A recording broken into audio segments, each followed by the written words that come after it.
안녕하세요. 3월 5일 주일 큐티입니다. 변화산과 갈보리산.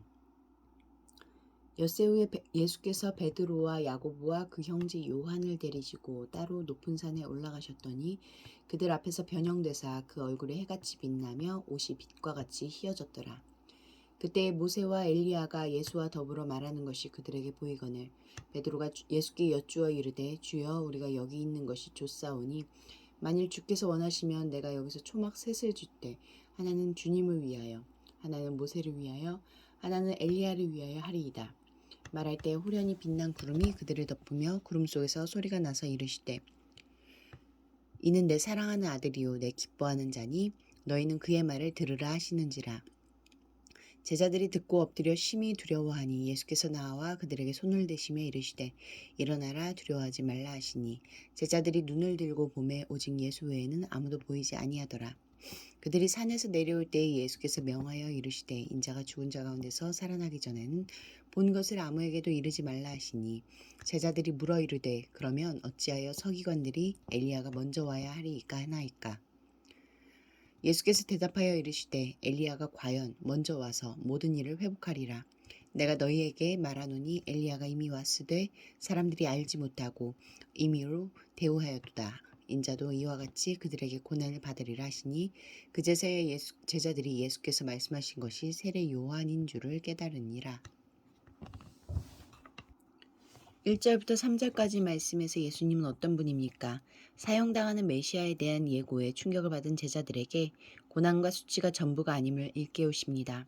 시내산에 올라간 모세가 엿새 후 7째 날에 하나님을 뵌 일을 재현하시듯 엿새 후에 높은 산에 오르셔서 참혹한 십자가 이면에 흐르는 초자연적인 영광을 보여주십니다.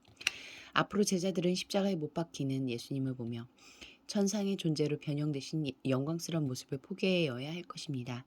또한 거짓 메시아로 조롱당하는 예수님을 보며 메시아 시대로 돌아오리라던 모세와 엘리야를 수행원으로 두신 참 메시아의 위엄을 상기해야 할 것입니다. 4절과 5절 말씀에서 예수님은 어떤 분입니까? 하나님은 세례 때 아들에게 주신 소명, 즉 고난의 죽음을 통해 영광의 왕으로 등극하실 메시아의 부름을 다시 한번 들려주십니다. 그 예수님에게 제자들이 보여야 할 마땅한 반응은 베드로처럼 무언가 해드리겠다고 나서는 것이 아니라 그분의 말씀을 듣고 따르는 것이라고 하십니다. 8절과 9절 말씀에서 예수님은 어떤 분입니까? 예수님의 부활이 있기까지 변화산에서 있었던 일에 침묵하라 하십니다. 예수님의 신적 영광을 알게 되면 군중은 예수님을 민족을 해방할 메시아로 기대할 것이기 때문입니다. 다시 평범한 모습으로 돌아오신 예수님은 변화산을 떠나 갈보리산으로 홀로 오르셔야 합니다.